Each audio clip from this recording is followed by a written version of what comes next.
The 12th season of Consider This is brought to you in part by From the Top, a national program showcasing the musical talents of young people. From the Top can be heard on KVNO Classical 90.7 each Saturday at 6 p.m.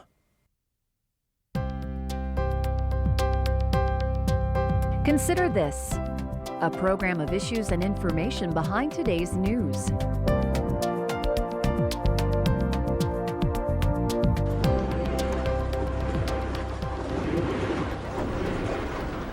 An estimated 45 trillion pages were reportedly printed around the world every day in 2005. In 2006, there were approximately 30,700 printing companies in the U.S., and these companies accounted for about $112 billion in revenue that very same year. Hi, everyone. I'm Kathy Wyatt. Welcome to this week's edition of Consider This. Our topic, the past, present, and future of print. Joining us through this journey in time is Jim Fogarty. Jim is with the Fogarty Creative Group in Omaha. That is a fact. Thank you very much for joining us. Pleasure to be here. Thank you. Welcome to the program. Now, before we get into the history of print, I'd like to get into your history with print. My print history is fairly extensive, actually. I was in the newspaper business myself for 11 years as an editor and a staff writer. In the corporate world, I was editor of a national corporate magazine that had a circulation of about 78,000. I've been heavily involved in printing. I'm writing books nowadays, and we're printing those. Printing, I have printer's ink all over my hands, shall we say. Okay, and what interested you in this profession? I think perhaps I inherited it. My father was a newspaper editor for 35 years. He worked for newspaper nobody remembers, the Omaha Bee News, and later for the Omaha World Herald. I've had aunts and uncles who have been in journalism and on the edges of journalism, and so I may have come by it naturally. Okay, and we are going to walk through a timeline of sorts in just a few minutes, but before we do that, if you could just kind of give us a very brief overview of print. Well, we all know there was a fellow by the name of Gutenberg who invented the printing press 500 or 600 years ago, and that changed the world because you and I could share everything that we knew with everybody out here and everybody over there for the very first time. Well, and that also brought us to something that is in heavy use today, ink and newsprint, paper, which are also the things that we will be discussing later are a problem because the people who are printing today are competing with people who don't have to buy ink and don't have to buy huge rolls of paper. So the competitive world has changed a great deal. Okay, and before we get into that, we do have specific terms and moments in time when it comes to the world of print. We have a graphic for that. Good. And we'd like you to walk us through some of these terms if you would. Well, if you would tell me what that first one meant, I'd be a lot better off. You know, Jim, we have a picture of that first one. We could actually go to that. There we right go. There, the Phaistos disc. Well, this is where, I mean, what we're talking about here is sharing information and making information permanent. And the way we originally did that in the human race was to draw things on cave walls and to etch them into surfaces, as you've seen here. And the fact that we're looking at something here that is thousands of years old tells us it worked. Yeah. Now, this particular one did not involve ink. This involved etching. Absolutely. So that's where we began our printed communication. We go back to the terms. There you go. The woodblock print? Woodblock printing, 200 AD. This would be where you were copying words and limited graphics by pounding a piece of wood over a flat surface that would then in turn take your printed material onto paper. And it was very laborious and it took a lot of time, but it was a huge improvement. Okay, all right. And now we have the next printing version, which is in the 1430s, and that would be something along the lines of. That's a new one on me, folks. Oh, intaglio is the way to pronounce intaglio, that. okay, let's go on to the printing press if you want to. Let's go to the printing press. Okay. Because the printing press is what takes us to the modern day. Okay. And the printing press was the first opportunity that we had as civilized people to deliver huge numbers of a message in the same format. So we've gone from one or two things to thousands of things that could be spread throughout the countryside. And of course, we mentioned Mr. Gutenberg a little while ago, who invented the printing press. And from that time on, as you'll know, notice when you go visit our shrines in Washington, D.C., the Gutenberg press materials, the Gutenberg Bible, are among some of the most important things that were ever printed. And I've seen some of those, and it was fun. I saw some recently at the museum in Washington, D.C. Okay. But the printing press changed us communication for all times, no doubt about it. Okay.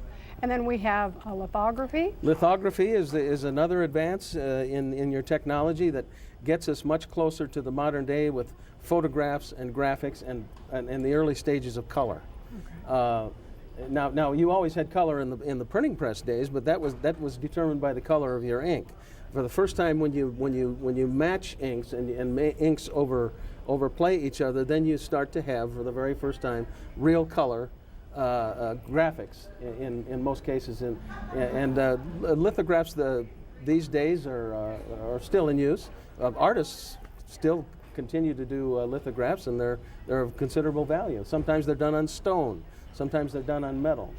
But the rotary press, 1843, was the beginning really of the modern newspaper business, because this is where what we saw sort of at the beginning, the video we saw at the top of the show, was the rapid movement of paper through a machine, and this is where you're printing 30, 40, 50,000 copies in an hour or two or three. All right, and we have another list here. All right. Screen printing is very heavily in the art world, and it's a fun way to for artists to do the most unusual things. The way I think of screen printing is what we all wore in the 70s. The colors, you know, the crisscross, this and that. That was all screen printing. Okay. Photocopiers, I guess we all at one time called them Xerox machines, didn't we? But that was the first manufacturer. Okay. Photocopiers brought printing to the office first, and then to the home. And I remember when I was shocked once seeing a television advertisement about a fellow who had a photocopier at home. Well, now a very sizable percentage of people have had scanners and copiers at home. Dye sublimation printers. This is another advancement as we move toward the modern day. Laser printing. I mean, now we're into the computer age, and all of us have some version of laser printers. And as a matter of fact, many modern books are being done on laser printers at considerably less cost than they were on the original printing presses. Okay. I've had a couple of customers whose the innards of their books have been done on laser printers at probably about 1/4 of the cost that they would be on a regular rotary press. And 3D printing, 1993, we all know what 3D is all about. That's where we get to see the length, the width, and the depth all at the same time. Of course, we remember the 3D movies at one time, which are now making a comeback, where we wear the glasses and we see, I mean, our whole world is not just left and right, it has depth. Right. So in the depth, then we get to see the third dimension. Well, now at the top of the program, we were looking at a printing press that dates back to 1907, which they say is still in operation today. Now, you've been around for a little while in this industry, and you had some photographs that you wanted to share with us, and we have those starting with an old building. If we could go to that first one and you talk about that. Well, that's just sunny downtown Omaha at 16th and Farnham in the teens. And I just thought that would establish what we're talking about in terms of the history of our city and the history of printing. These are the people who did not have television, did not have radios, and certainly did not have any kind of modern technology. And at this time, there was a huge thirst for information. A book was passed around jealously, and it was passed around greatly. And a newspaper was devoured by 6, 8, 10, or 12 people at that time. And now, you know, at that very intersection today, there's somebody texting somebody else, and there's someone with something else in their ear, and there's someone with a laptop. And so the means of transmission of communication have changed so much, but printing has still has its place. Okay. Clearly has its place. And we have an old newsroom photograph here. Well, that's my papa there on the phone on the right. That's the old Omaha World Herald newsroom in the 1930s. You'll notice the old Hunt and Peck Royal typewriters that everybody had there. And in those days, the reporters did their work out on the scene, and then they would come back and type them up. And then there were 3 or 4 or 5 or 6 or 7 processes after the reporter typed everything up, the complicated processes before a newspaper was put on the street. Many of those processes are gone now. Okay. We have a third one here. And one of those processes was hot typesetting. These are what are called linotype machines here in the earliest days. And for each line of type, it was cast in metal with the letters on the top, upside down and backward, which were placed one at a time into a frame, and then a proof was made of that for corrections, and then beyond that, then you had to go to processes that would turn that into a bent plate, and another bent plate which would fit on a rotary press, and then you would run your newspaper from that. So you can see it was terribly labor intensive from the street reporter all the way through to the reader. And you're talking about a heavily unionized industry, so there was a lot of battling in the 60s and 70s over the rights of union workers, some of whom lost their jobs because the technology went away. But I want to make one comment. I'd like to see that printing press from the early 1900s operating 100 years from today, because I do believe one of the things we need to keep going are the traditional ways of printing and communicating, although the modern technology has its benefits too. Well, you brought in a few newspapers. I brought in a We few. wanted to kind of reminisce a little bit here about some of the headlines. I just grabbed two. Okay. You know, when a president dies or there's a significant death, the newspaper is the place where you want to go. I do anyway, because this is where you're going to get the infinite detail in life. It's always nice to see the video. It's always nice to see, hear what they had to say on the radio. But for me, the record itself is the newspaper. And this will add to our discussion later on in the importance of the newspaper and what comes next there. Okay.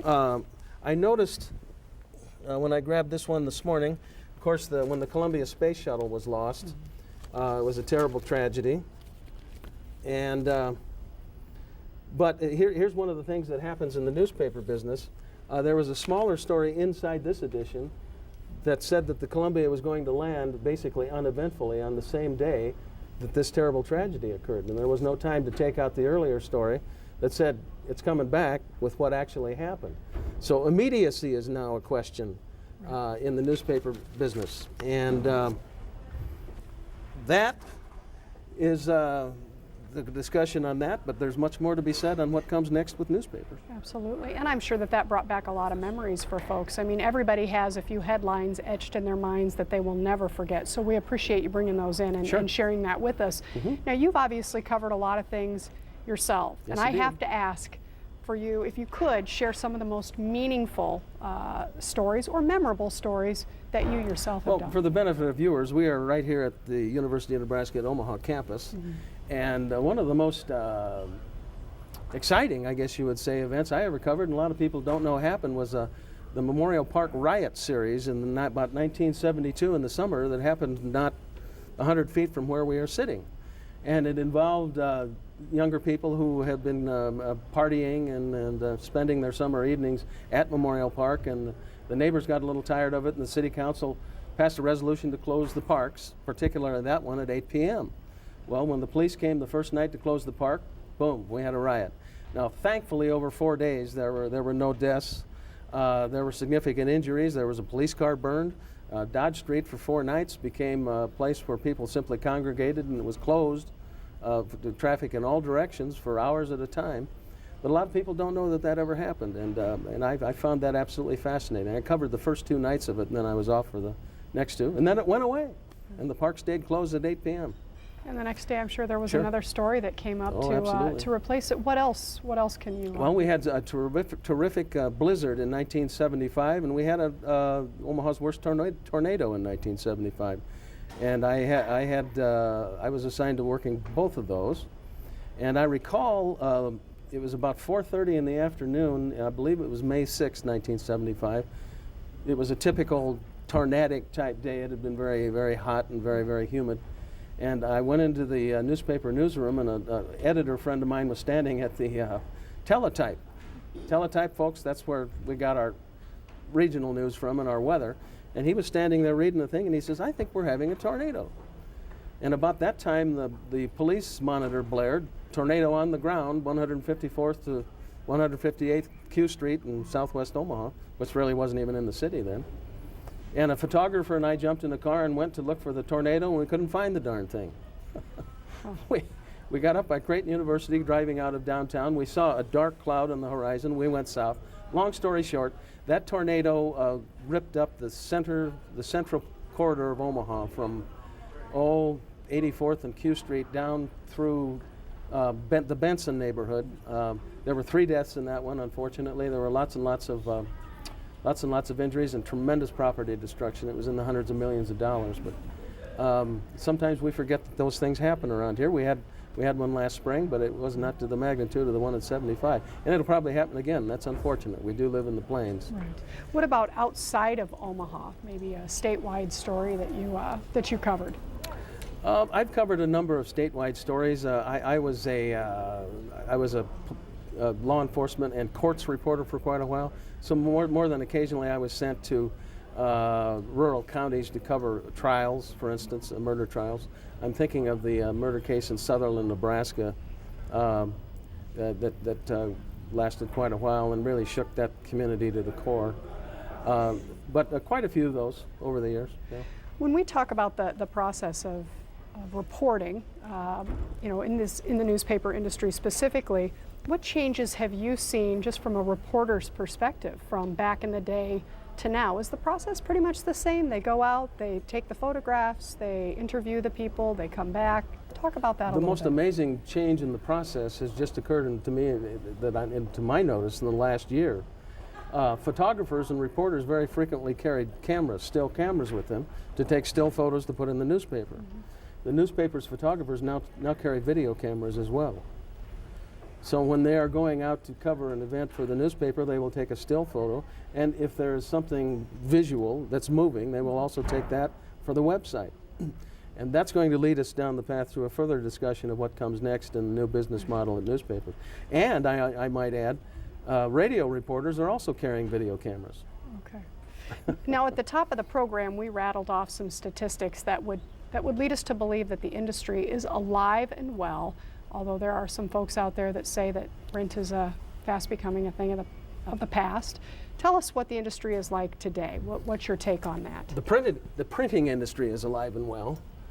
The printing aspects of the newspaper business are killing them. Because if I'm printing a brochure or if I'm printing a 28-page color book, I'm doing that one time for a specific purpose. The newspaper has to come out every day, several times a day, several editions a day. So that means that they're buying their ink and tank trucks and they're buying their newsprint, their paper by the mile.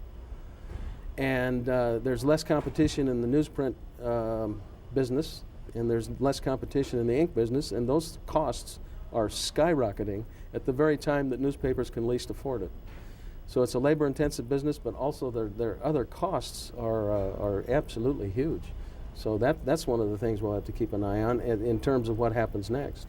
Okay, and we've been referencing the future quite a bit. Sure. So what is it? I know we don't have a crystal ball, but what do you foresee the future of this industry being? This is not going to be your granddaddy's newspaper business anymore. All of us have been a little upset to see smaller newspapers in terms of total length of the paper and in also the size of the printed page itself. That's here to stay. Many old venerable newspapers will fail. We have the New York Times, the Los Angeles Times, just recently the Philadelphia Inquirer in trouble in some sort of bankruptcy, doing some unusual borrowing, that sort of thing, because all of them at the moment are stuck with the old business model. The ink, the paper, the huge staff, the many processes it takes to get that on the street, the transportation, the delivery.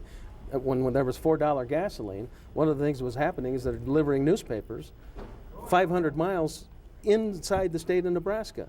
And you notice that the state's largest newspaper cut that out as just no more daily delivery.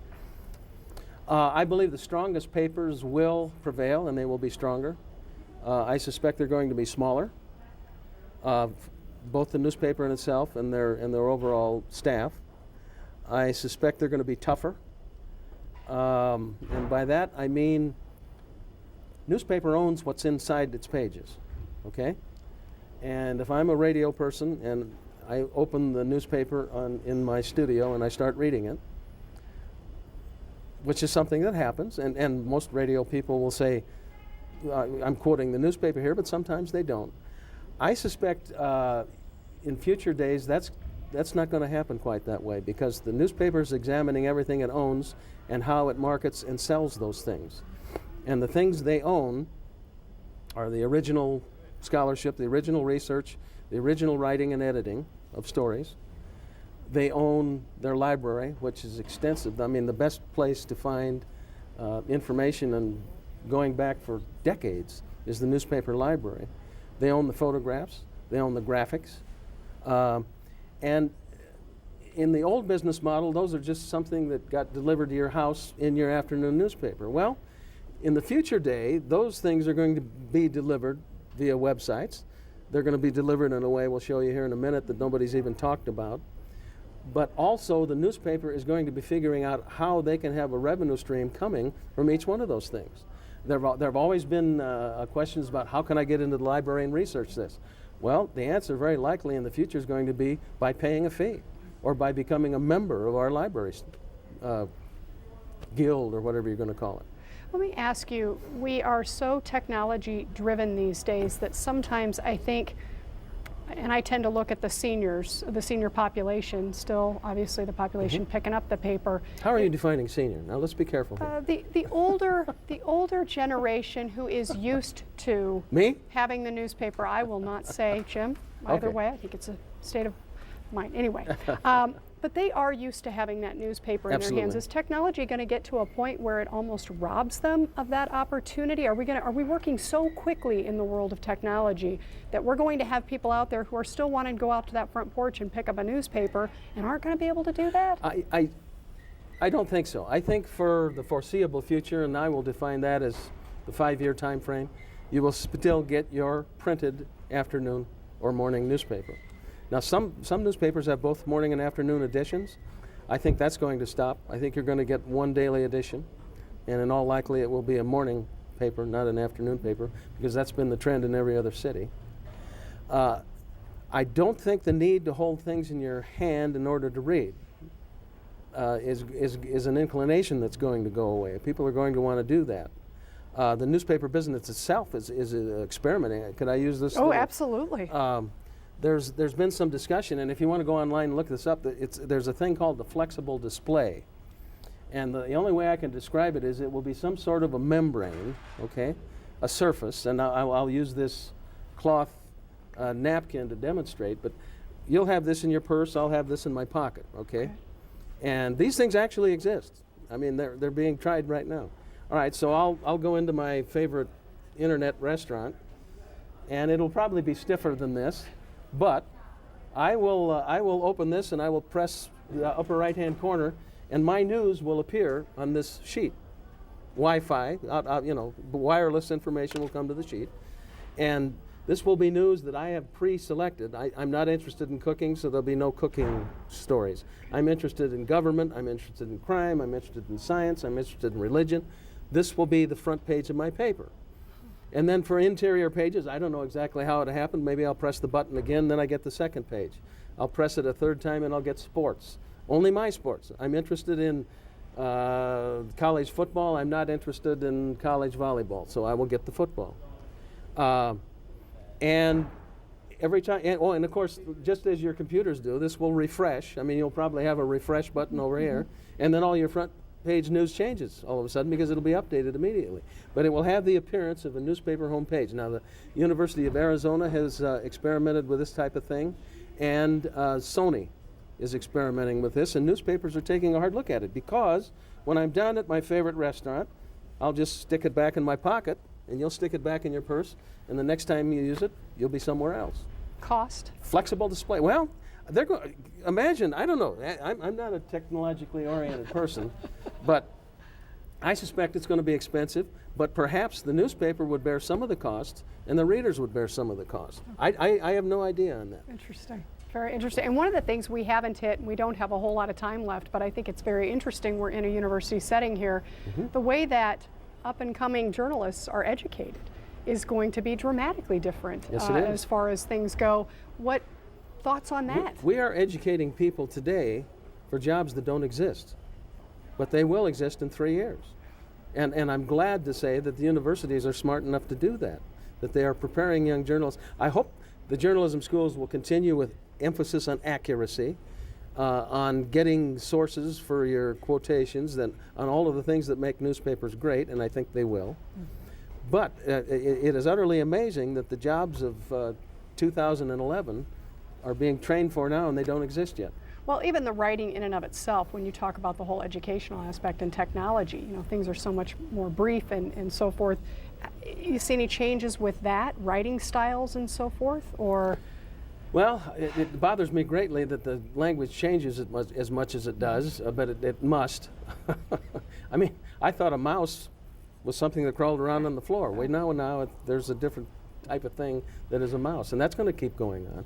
I worry that blogging and internet use are going to change the language and fudge things in such a way that meanings will change in an unfortunate way.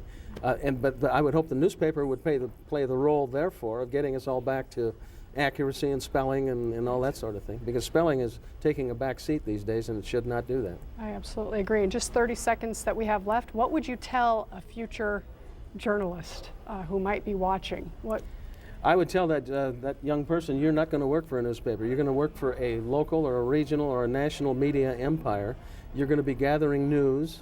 You're going to be doing your commentary and analysis, and the way it's delivered is almost irrelevant to you. It will probably be delivered in 5, 6, or 7 ways, maybe even one way by the flexible display. Yeah. Well, some very exciting times ahead, and as with every program, we do have a website that we want to put up for folks, actually that they can visit and take a look at for more information. It's cartridgesave.co.uk, and actually some of the information that we pulled for today's program was actually directly from that, so check that out if you would. Jim, thank you so much. This has just been very fascinating. Thank you, Kathy. I appreciate your time and expertise. Wonderful Thanks show. to all of you for watching, and we will certainly see you next week.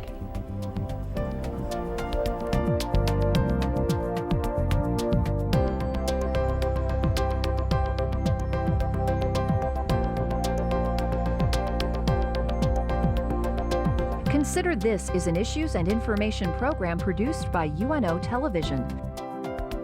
More information and program archives can be found at untv.unomaha.edu. If you'd like to share your comments about this show, call UNO TV at 402-554-2516 during regular business hours.